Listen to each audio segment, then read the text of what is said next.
Alors l'assiette, c'est la selle? Ce n'est pas que la selle.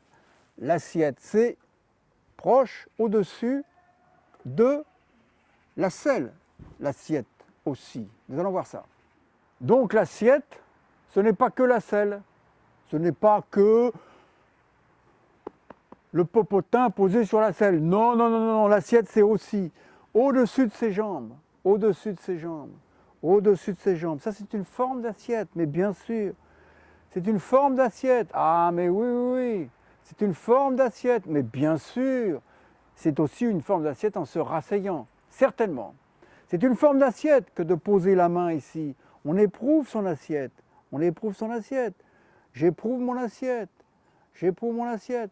J'éprouve mon assiette, ma bonne assiette. L'assiette au-dessus, proche de la selle. L'assiette, oui. Plutôt que d'agir directement sur l'assiette, voilà, j'agis sur mon assiette. Mais pourquoi? Trouver une raison, une cause, un but. Départ au galop à droite, par exemple. Je voudrais donner un appui extérieur de mon assiette. Un appui de l'extérieur, puisque c'est le départ au galop à droite. Je recule ma jambe. Je donne naturellement un appui extérieur, sans me tortiller en quelque sorte. Sans me tortiller. C'est mieux d'agir sur la jambe, qui a un effet sur l'assiette, plutôt que l'assiette toute seule. L'assiette toute seule. L'assiette toute seule.